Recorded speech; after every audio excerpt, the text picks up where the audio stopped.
And good morning. Welcome to the Falcons Podcast. I think we're ready to go. We're going to hit live anyway. It is a frigid Monday morning in the South with wind chills in the single digits. That's cold. We're going to bring in our Facebook group, Atlanta Falcons on SI, and we're going to bring in our X group. That's at Scout Kennedy. And then we will get going. Then I'm going to mute my phone that I forgot to do while those are coming online. And we are good to go. Welcome in, y'all. This is the Falcons Podcast. It is Monday morning. It is in the single digits. It is cold. Luckily, I'm heading south for the winter. Tomorrow morning, I'm heading for Mobile for the Senior Bowl. The Atlanta Falcons have done a lot of work at the Senior Bowl. A lot of people have. They've had over 100 and something different players, and 90% of them get drafted. So a lot of work begins at the Senior Bowl. And their motto is the draft begins at the Senior Bowl. And it's hard to argue with that. So 3 days of practice, get down there Tuesday morning. They have Tuesday afternoon practices, both teams, Wednesday afternoon, Thursday, and then we'll come home Thursday night.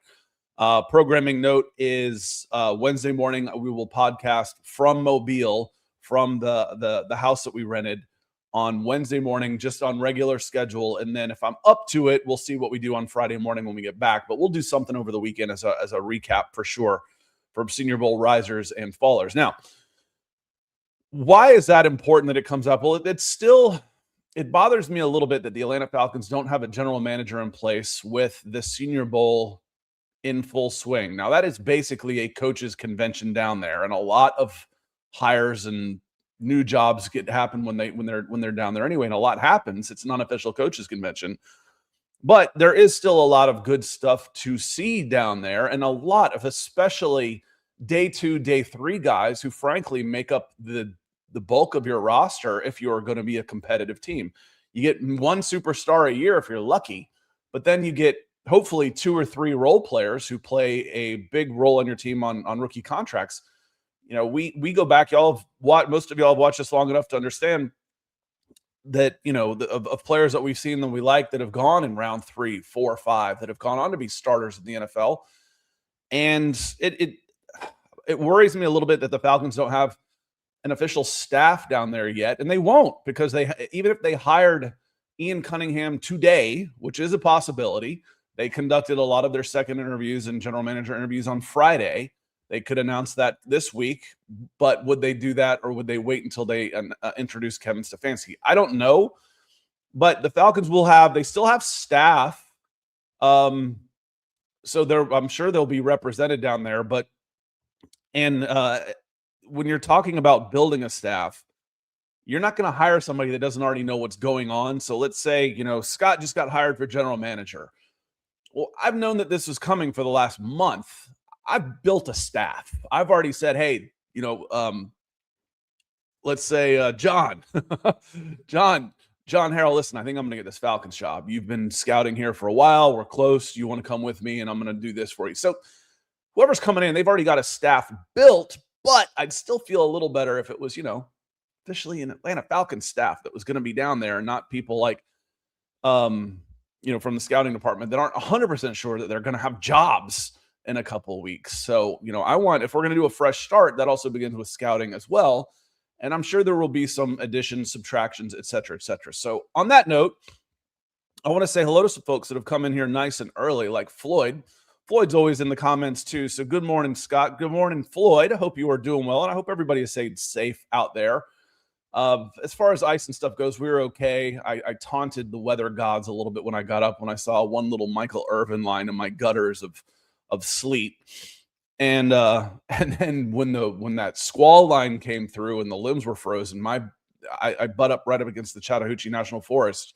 So that's my backyard. It sounded like the opening of deer season out there with all of the pine trees snapping and popping and all this stuff. I was like, uh-oh. And I've already dug 2 trees out of the pool and 1 off the driveway in the 10 years that I've lived here. So I was like, uh-oh, maybe I shouldn't have said anything. Venom RS 660 says, it's been a year since I've been able to make a live stream from the start. Happy to be here. LFG. Well, we're glad you're here. Glad you're able to make it. And hopefully, you can make some more, unless you can't, it's like, well, I'm off work today and I'm going back to work. So I hope it's a positive reason that you're here, not a negative reason. So I hope you were doing well. He offers up the coffee emoji. I'll drink to that. I got my Lion coffee this morning. We can talk a little bit more about some coffee too. Already said hello to John. John is a dear member. He says, good morning all. I want to shout out some members.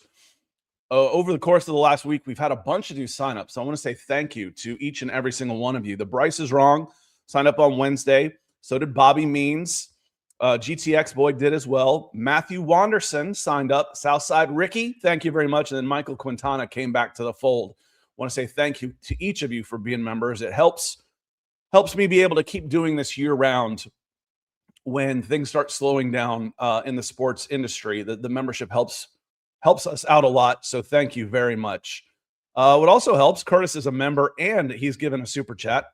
He says, good morning, Scott, Nick, and Falcons Nation. That's all y'all. Pats, Patriots, and Hawks, Seahawks Super Bowl. Clint's stock just skyrocketed. Hope a general manager is announced soon. Yeah, and you start looking at some of the teams that are out there that are still left, and you're like, how many good jobs are there still? Like, well, there's actually a few. Steelers are still out there. Bills are still out there. And then you've got teams like the Browns and the Raiders and the Cardinals, I think, are still kind of waiting to see where else some of these top guys go so they can fill in, so to speak. Hell, Vance Joseph's stock looked pretty good. The defensive coordinator for the Denver Broncos, keeping him in that game yesterday. He's done a great job. But Kubiak, there's people that don't like screenplays, and that's just because you either don't have the personnel or don't know how to run them. Watching the Seahawks run a screen is a work of art. They had the fake to the running back left screen, come back right wide receiver screen, and then watching Kenneth Walker get in space, he's just a bowling ball tackle breaker, and then he can make guys miss too. In the passing game it's a thing of beauty. I love a good screenplay. For the same reason I like watching tight ends get loose in the defensive backfield. Watching a 275-pound guy trying to tackle him in the back, it's diabolical. It's one of the things we love about the sport. Watching 600 to 900 pounds of beef get out in front of a running back in the flats, it's fun. That's fun. I love a good screenplay. I hope it's a good Super Bowl. The crazy thing is yes, the Patriots are obviously a good team, but we don't know how good they actually are. I'm telling you. Are they good? Like, wow, they're 16 and 3. That's historically good. Or are they just, they're pretty good. They've had an amazing schedule. They get the Denver Broncos with a quarterback that started 4 career games and hasn't played in 2 years and win 10-7. I don't know how good they are. I know if Sam Darnold's playing like he's been playing and like he did yesterday, I know the Seahawks are damned good. That much I'm just about sure of. But I'm hoping Sam Darnold has a good game and we get a good Super Bowl out of it. But Kubiak is I don't think he got enough love during the process. I really don't. Another member coming in. Thank you, sir. He says, it's interesting we haven't made a hire. You'd think a prospective GM would have been part of the head coach hire. I think they were.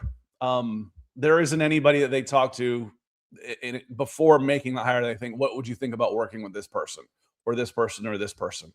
Give me the pluses or minuses on this. They were involved. It might not have been as an official capacity, but they were involved. And I still think it's going to be Ian Cunningham. I think that's who it's going to end up being. Read a past report. I was looking at his name. I'm like, when did all this happen? It all starts running together for me. The last interview was Friday, and there's somebody put out there it looked like nonsense to me. And I still think it's nonsense that, since Matt Ryan's the primary decision maker, the Bears don't get 2 comp picks. That's not true. Or else the Bears would be able to block that. The Bears will get a 3rd in 2026 and a 3rd in 2027 is how I read that works if he gets hired. And I still think it's going to be Ian Cunningham. The same would happen for the 49ers too, that Matt Ryan is the primary decision maker. It's nonsense. Rich McKay was the CEO of the Atlanta Falcons football. The general manager reported up through him last time. Him and the head coach were on the same level. That happens in a lot of places. So, thinking the GM would have been poached. If I'm sure he was consulted, and they've got a pretty good idea who it is, and that Kevin Stefanski was going to be hired. And if it cost them somebody, we'll never know. Like, no, I'm going to stick around here. You know, maybe their number one was Josh Williams, and Josh Williams of the 49ers said, I'm gonna stay here for another year and see what else opens up, because there's only one general manager opening in the NFL. And it's the time ticking now is draft preparation, is free agency preparation. Well, they're doing that anyway. You know, if I started right now, and I haven't been doing draft work for 6 months, for a year, I'm going to start tomorrow on my draft work. And come the end of April, I'm going to have a pretty good idea what a draft board is going to look like. We got a pretty good idea what free agency is going to look like. These guys have been doing this full time anyway, so they'll hit the ground running. So I never bought this, on Terry Fontenot's first draft, which was not good. Well, he didn't have this, or this. I'm like, well, what the hell's he been doing? How'd he get the job? He had the Falcons scouting staff. He's the general manager.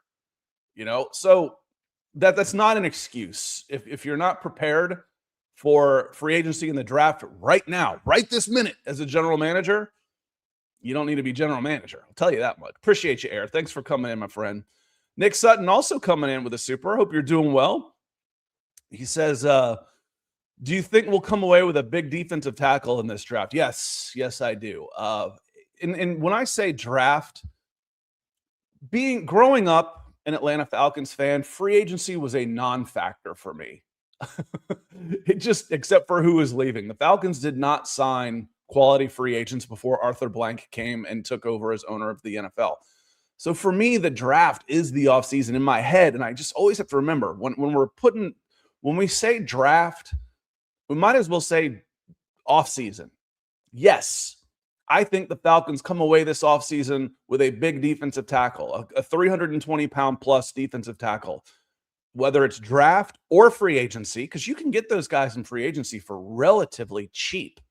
You don't want to go $1.2 million again if you can avoid it, but $5 million gets you a really good nose guard.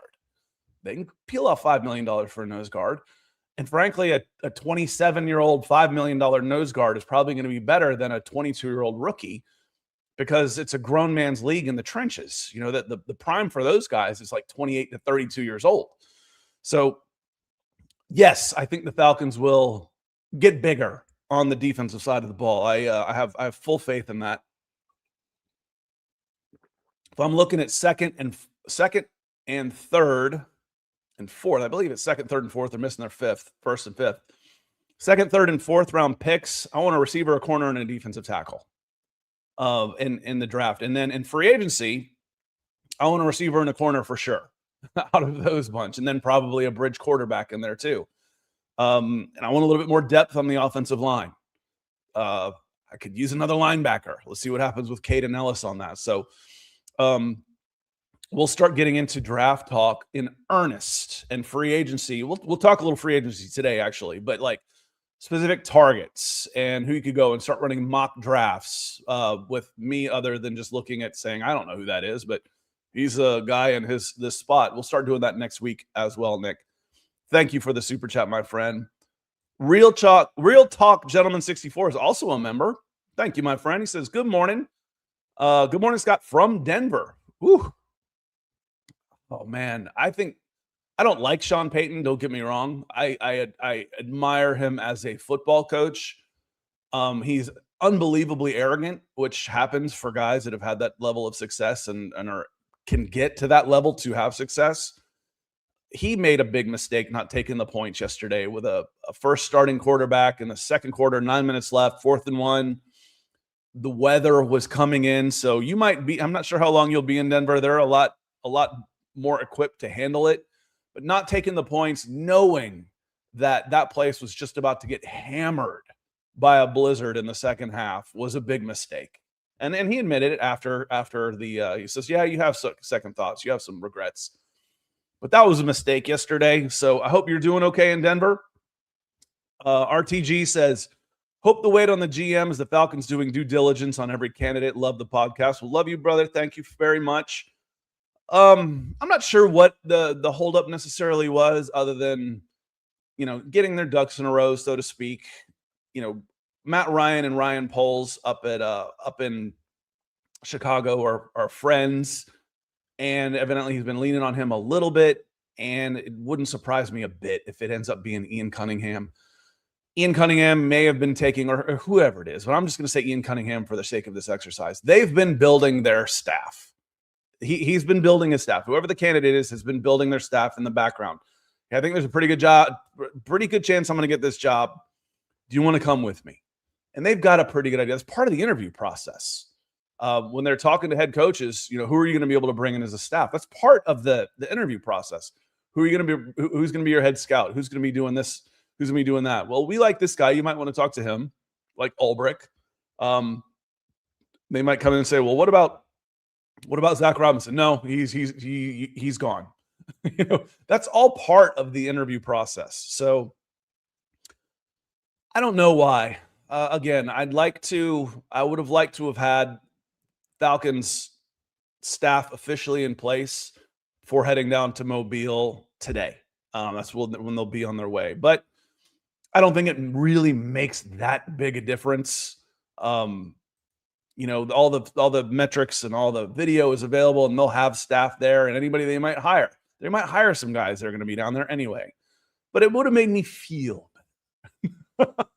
It would have made us feel better that 31 teams have a general manager and staff down in Mobile, and the Falcons still don't officially know who's going to be making the picks on draft day.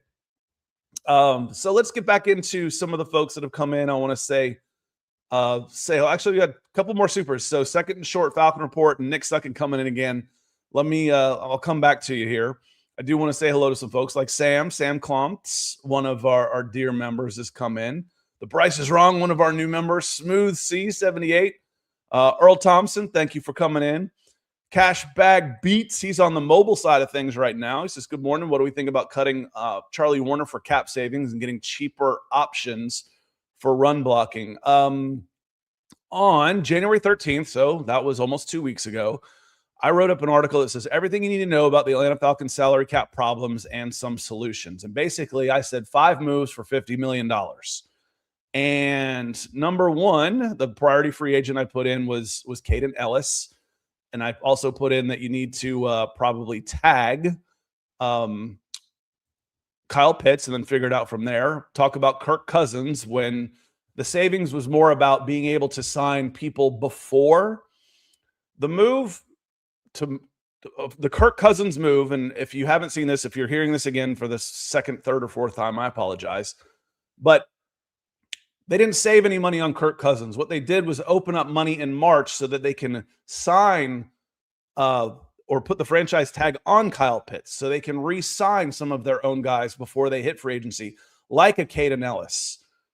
On March 13th, Kirk Cousins is going to count $22.5 million against the cap with $12 million going in 2027. So that money is still coming.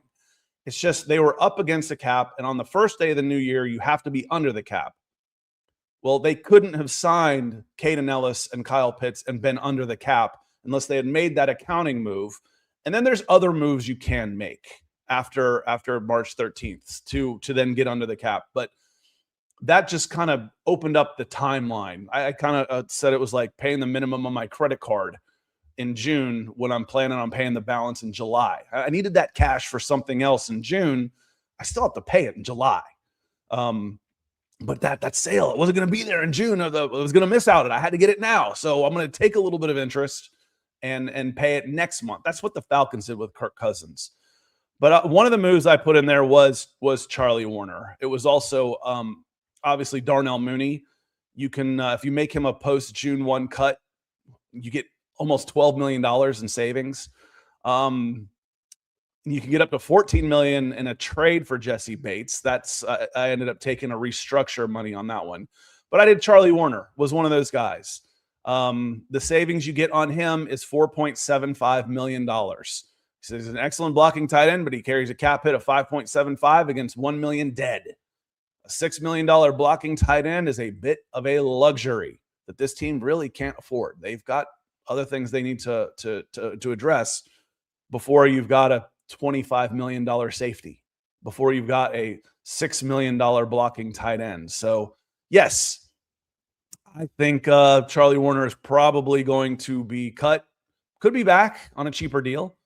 And if it is, that's the restructure. Sometimes, he restructured his deal.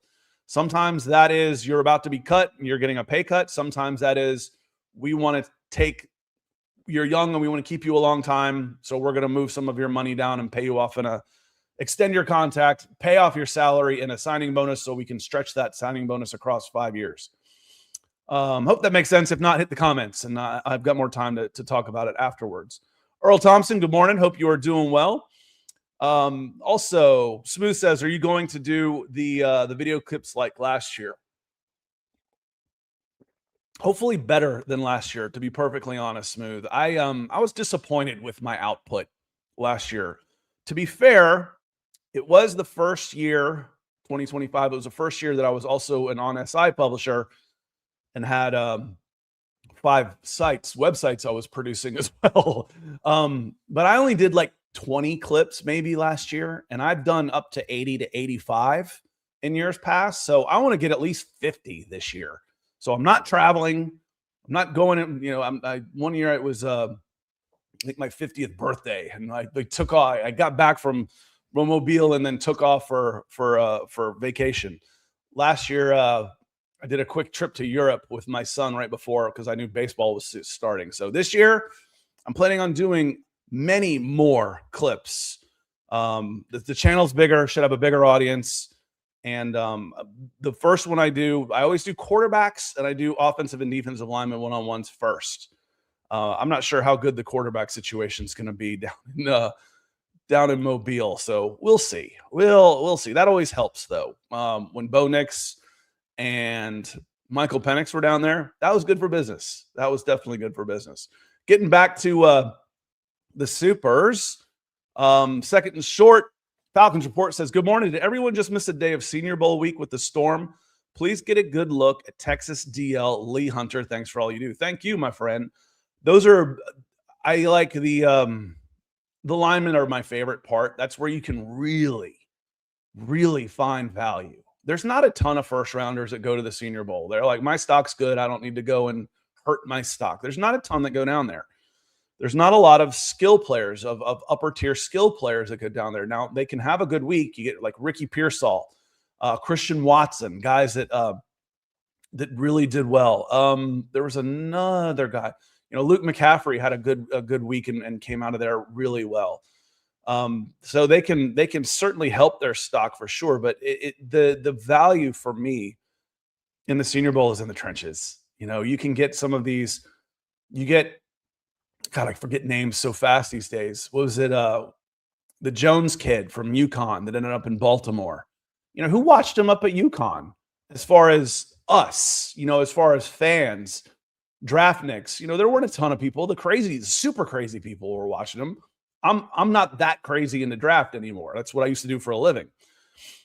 But they have great.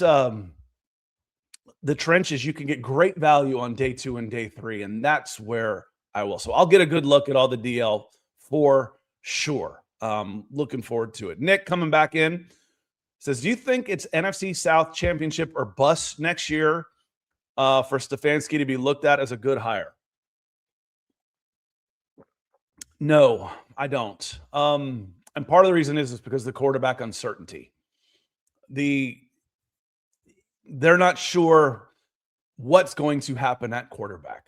If Michael Penix comes back and he's not good, then that's going to be looked more as a failure for the previous regime and for the draft, for the team he was set up with. And then he would get a chance to draft his own quarterback in 2027, and then he'd probably get 2 years. So that'd be a 3-year cycle.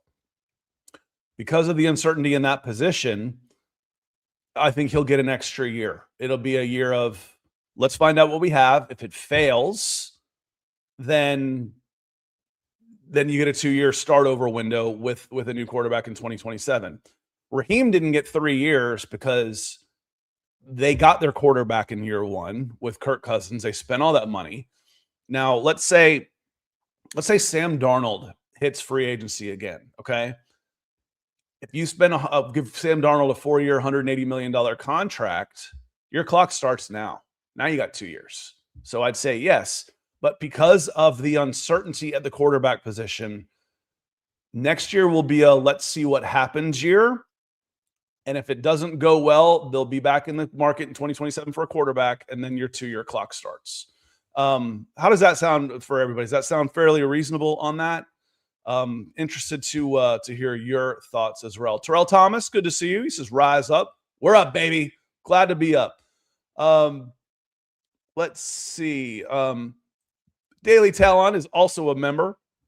What are your thoughts on the Douglas interview? Is there a good chance he gets hired, or Cunningham and Williams still the front runners? I still think it's Cunningham and Williams. I think it's Cunningham. Confidently enough that we've pre-written the story. That all we have to do is fill in anything that happens we have published. We've pre-written the story that we think this is what's going to happen. So we think it's going to be Cunningham. And then, we'll see from there. GATX, he says, the Steelers hired Mike McCarthy. You're right. That happened last night. Apologies. I did forget about that. So the Raiders, Browns, and Cardinals and Bills are the only jobs available. If you're looking at those four, one is not like the other.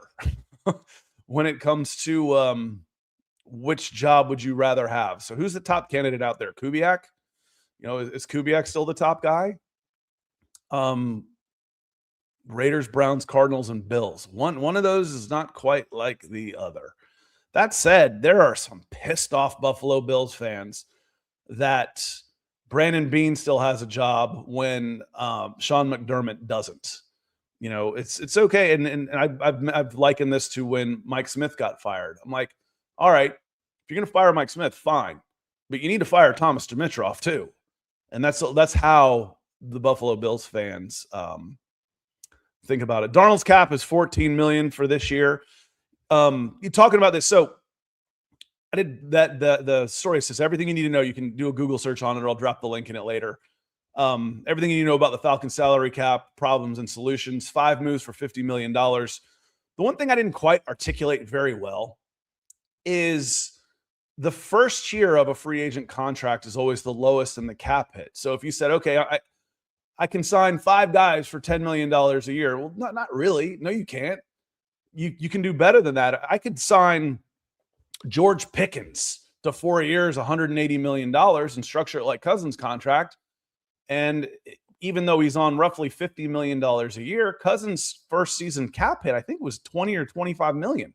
The Minnesota Vikings were actually paying him more in dead money than the Falcons than he had as a cap hit in the first year. So because you can lengthen contracts and give signing bonuses up front and then spread that signing bonus across the length of the contract, the smallest cap hit number is almost always year one, almost always.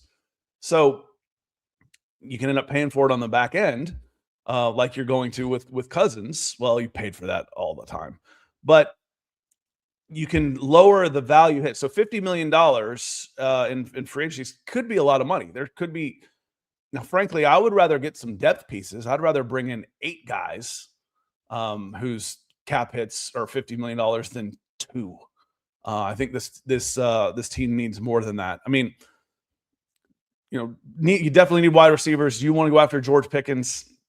I don't really want to go after George Pickens. He's going to cost a buttload of money. Drake London's going to cost a buttload of money. Pay Drake. I mean, you could conceivably pay them both, and that's what the Dallas Cowboys are probably going to end up doing. But pay Drake and build up around him. Draft wide receivers. Draft wide receivers. Draft wide receivers. Is how I think about it. Rudy says Zach Robinson screenplays were garbage. Not all of them. I'm not going to say all of them were. He did have some really nice ones. I mean, Bijan caught a bunch of passes out of the backfield. Of course, Bijan's also a cheat code. It's like, oh, that play is about to. It looks like the Falcons are going to be thrown for a lot. Wait, Bijan made 17 guys miss in the backfield and turned a 7-yard loss into a 2-yard gain. I mean, he definitely helped for sure on that one. The tight end screen drives me nuts, though, and has for years.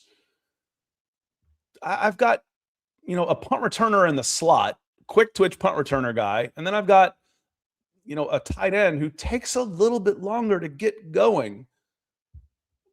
He should be blocking.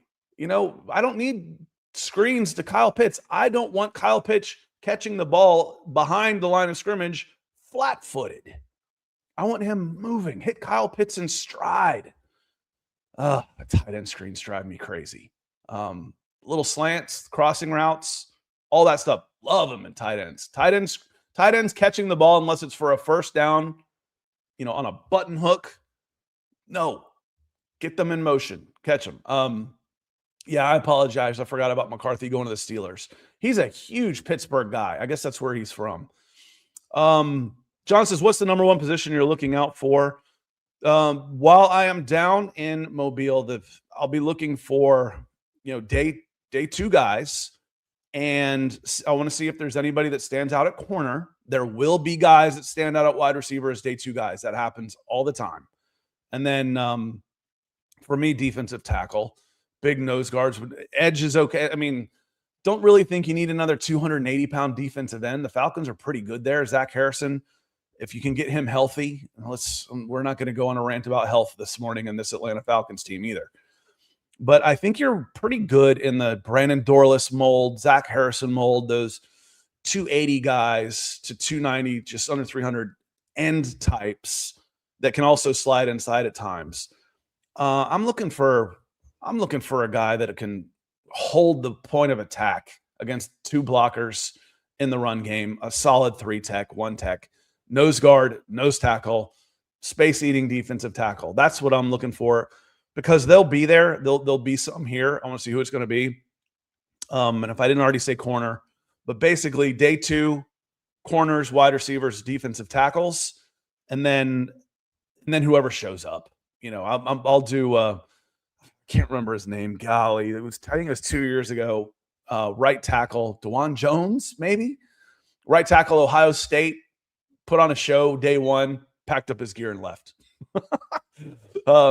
And I think he ended up getting drafted pretty high. Washington, I can't remember his name. So I can remember my first grade teacher, but I can't remember what happened, 2 weeks ago. But that's what I'm looking for just for this team. For general draft talk, you always talk quarterbacks. And could the Falcons draft a quarterback? Yeah, they could. They could draft a quarterback, not in the second round. Hopefully not in the third round, but they could take a guy later on, day three. I mean, it's the perfect thing to do if you're not allergic to trading back. Okay, I moved down from 45 to 47, picked up a 7th round pick. And then with my 7th round pick, I took a shot on a quarterback.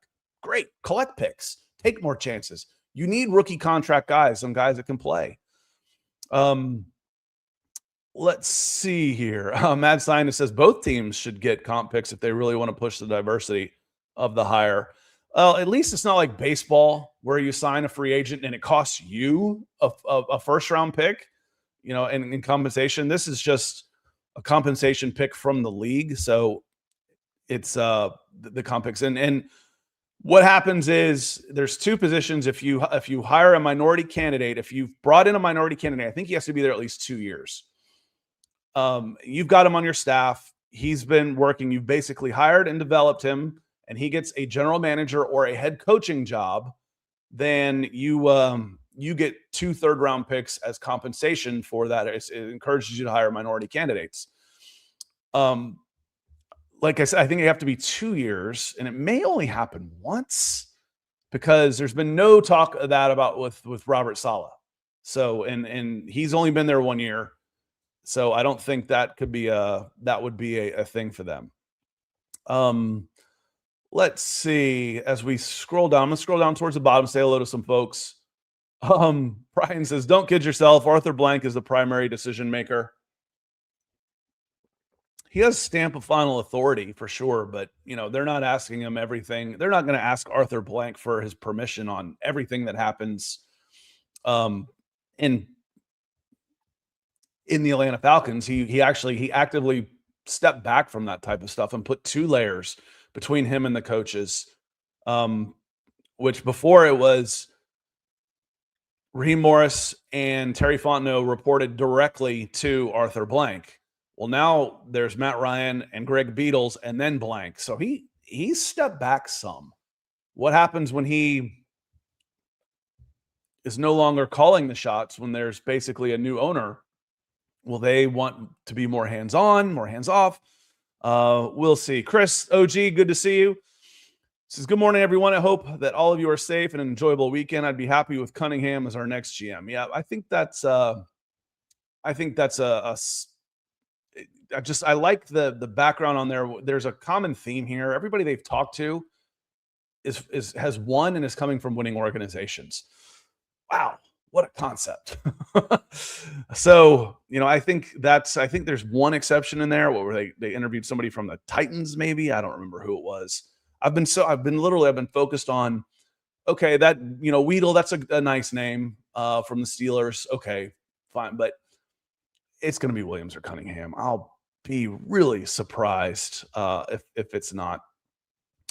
Let's see here as far as we're going through here. Dirty Bird Star, one of our members, says, what are the bridge QB options that will be available this offseason? It's a shame Mac Jones still has another year because I'd like to give him an opportunity. I'll tell you, one of the guys that I've looked at, and again, people sometimes will say, oh, he's terrible, blah, blah, blah. I'm like, guys, we're talking about someone you don't want to play. A break glass in case of emergency that maybe can win you a game or two.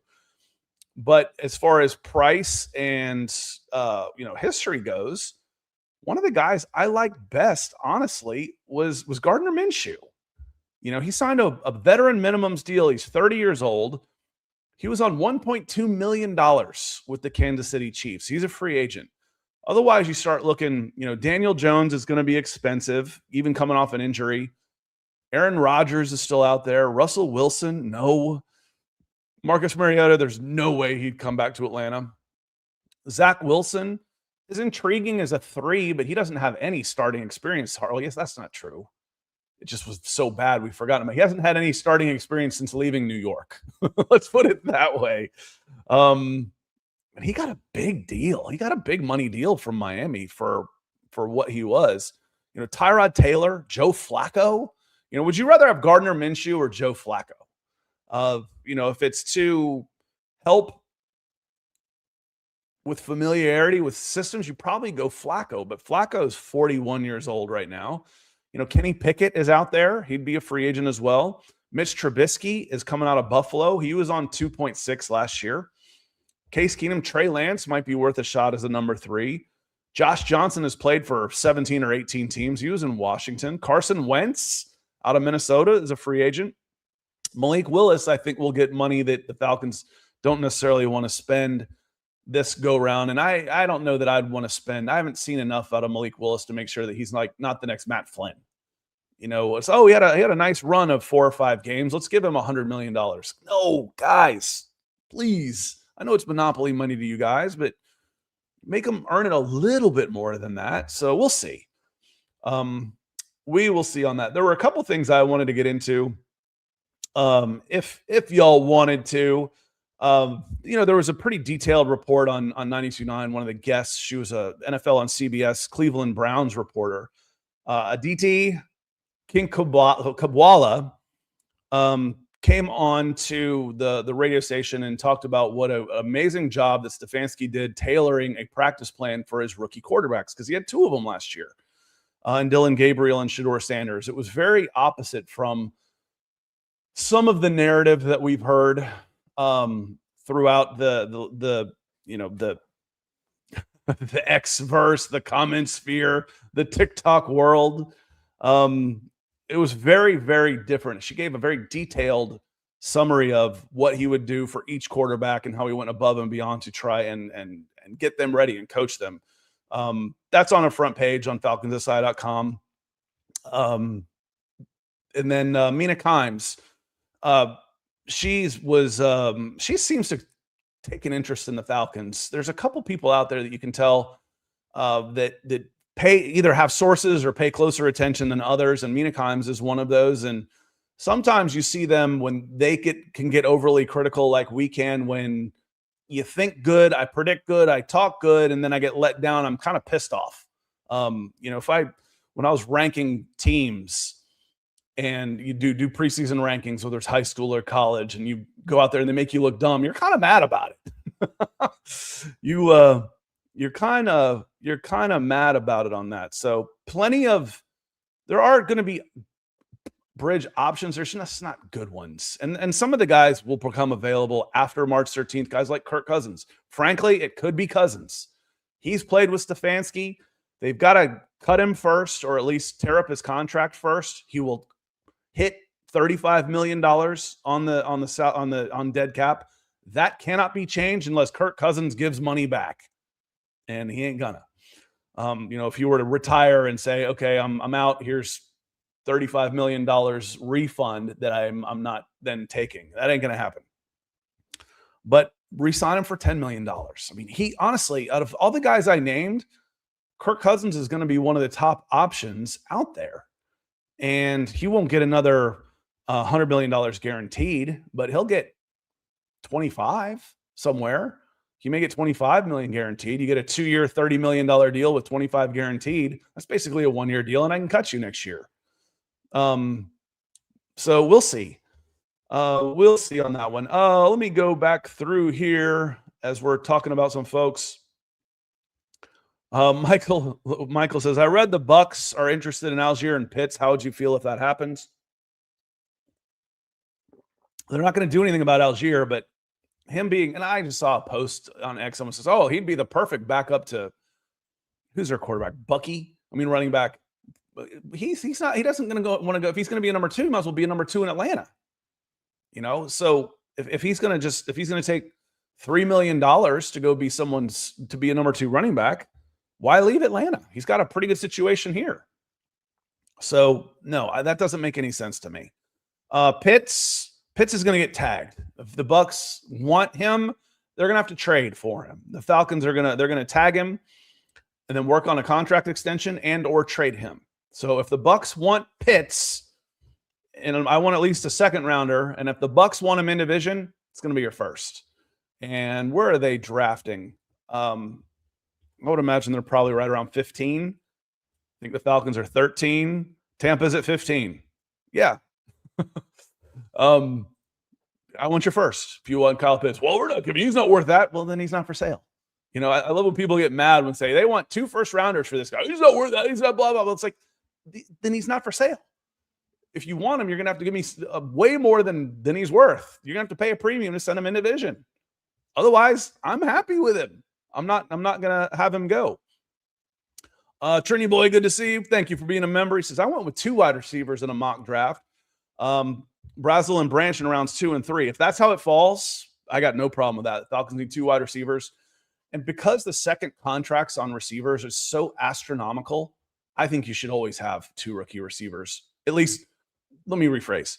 You should always have 2 receivers on rookie contracts that are hopefully contributing. That could end up being a 5th-year guy like Drake London will be this year. But you should always have that receivers on rookie, because the contracts for receivers, the second receiver contracts, they're astronomical. I think they're overpaid. Again, in the scheme of things, there's way too much money floating around in professional sports, period. I get that. From a percentage basis of what receivers make compared to their peers, I think the receiver position is overpaid relative to other positions. I think you can find wide receivers out there. Appreciate you, Michael. He says, hope you're staying safe with the weather. We did. Dirty Bird Star. We're going to need a new backup running back. Hopefully we can get some value there later in the rounds. Yeah, and that's a place where you can absolutely do that. So and you can get early contributors. Let me go through this here real quick. NFL draft ref 2025. So in this year, in the rookie, out of rookie rushing yards, I'm just gonna do rushing yards, not receiving yards. But this was supposed to be like the best rookie running back class of all time. The leading, and all these guys are 1, 2, 3, 4, 5, 6, 7, 8. There are 8 guys that rush for at least 500 yards. The drafts that they went, the picks where they went, were 6. That was Ashton Jenney. Okay, number 1. He was first round pick. He had 975 yards rushing. Travion Henderson, New England. He was the only one that went. He went second round. He went number 38. Number second round, Quishon Judkins. He was number 3. Number 4 was 7th round pick Ja'Cory Krosky Merritt. Number 5 was 7th round pick Kyle Manangi. I've never pronounced that guy's name. So the Chicago Bears guys, Manangai. I've never pronounced his name. Apologies. Houston, running back, 4th round pick. This is next in line. Woody Marks. 1st round pick of Marion Hampton. And then finally, 2nd round pick RJ Harvey. So of the top 6 guys, 3 of them, half were day 3 picks. You can get running backs on day 3. And that's why you don't pay Tyler Algier to be your second running back. I'm willing to take a chance on an unproven guy with a day 3 pick to be my number 2 guy when I have Bijan Robinson on that one. Chris says, is Jake Matthews retiring or is that a rumor in BS post I saw? I have heard nothing of that, but I'm not on Facebook because they allow way too much of that stuff to go through. It's crazy to me. There's one, how they spam that stuff where they'll create, 30 team sites and then say, Ronald Acuna Jr., oh, he just adopted this girl. And then I'll see the same one from, an Oakland A's site. It gets millions of impressions and interactions. It's garbage. Second Short says, I'm worried that Stefanski is going to bring down a special teams coordinator from Cleveland. They were literally worse than the league. Really? I mean, how could you be worse than the Falcons? I'd have to look all that stuff up. Hopefully he'll, yes, you can build your own staff, but I also have veto powers as Matt Ryan. No, you can do better than that. I think you can do better than that. See if you can find somebody else. See if we can find someone else on that. Let's go. I'm going to scroll down to the bottom and start working my way up. We're at 47 minutes already. There we go. And unnormalized. Where's the capitalized on this? Is it Manun guy? That probably makes most sense on that one. Appreciate you helping me out on that one. Manun guy is how I would probably say it. Avion Trails at Clemson. Boy, Clemson had a tough go of it. There's some people that lost some serious money. And people go so quarterback crazy. Golly. How many quarterbacks do we see in July in the first round that end up being day 3 picks? Clint Kubiak, sorry. That's stuck in my head now. Clint Klubnik on that one. Terry says, bring Nick Chubb home for half the price to back up Bijan. How did Nick do this year? I don't remember. I don't remember seeing him like, oh, there he is. But how did he do this year? He was with Houston, played pretty good. He had 122 carries, 4.1 yards per carry, which was the second lowest. It was up from last year, coming back from a knee injury, but it was second lowest of his career, and he's 30. He just turned 30. So happy birthday. Turned the 2 days after Christmas, just turned 30.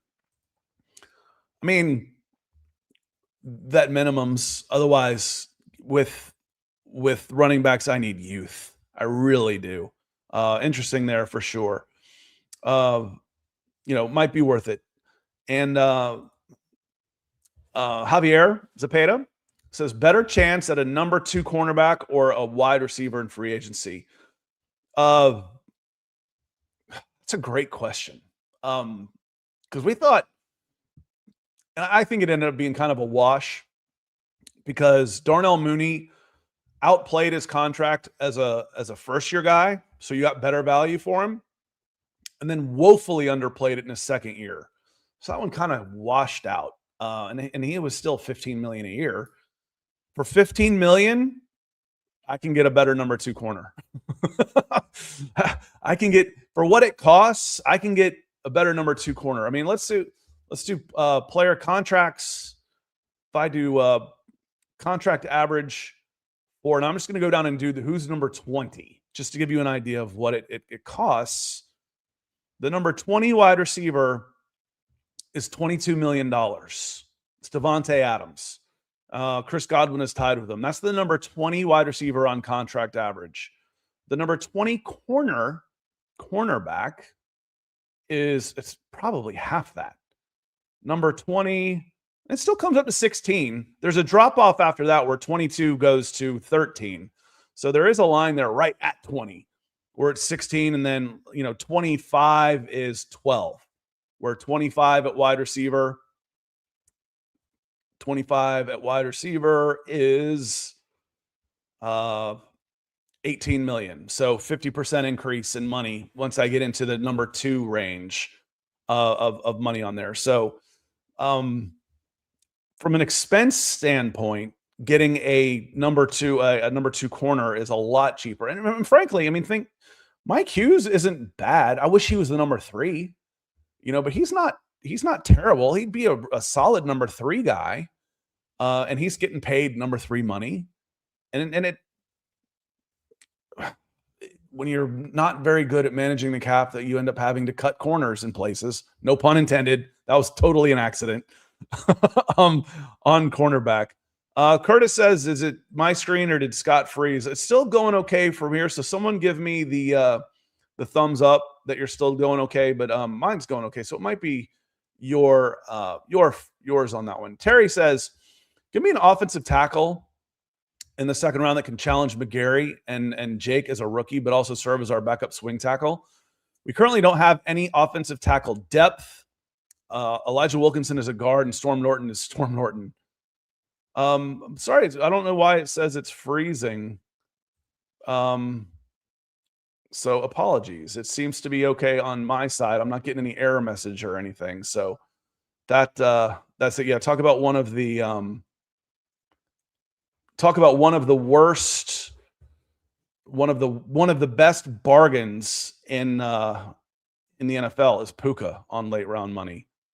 I'm glad the money's coming through. I think I hear my video card. Maybe I've got a couple too many tabs open. I hear my video card in the background putting in a little work.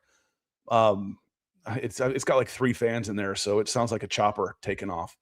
So apologies for that it's been going like that. My forehead's overloading the network. Yeah, now I'm gonna get hot. Now it's gonna get shiny.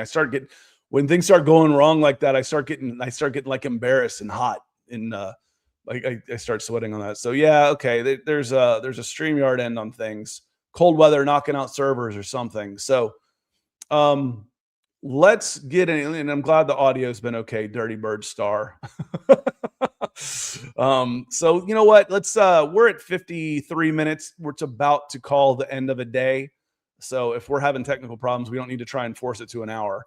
But did get a chance to say hello to most everybody. Want to then say thank you again to our super chat superstars like Curtis, Air, Nick Sutton came in twice, Real Talk, Second and Short, Falcons Report, and Javier are coming in as well.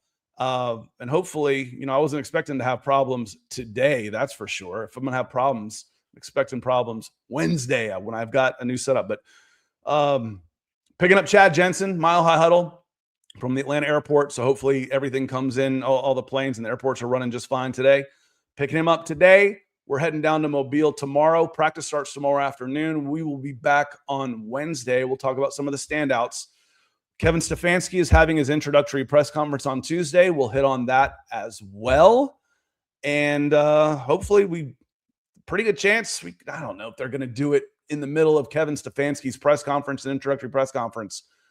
But I think this is done, y'all. I really do. They've got their guy. They're just waiting for the right moment. And that might be after Tuesday when they introduce Kevin Stefanski. And then we can go live, talk Senior Bowl, talk draft, talk new GM this week. So we are out of here. And that's it. Do we bring Ray back? No, I don't think so. I think he's probably done too on that one. So We lied. Everything's been fine. Stick around.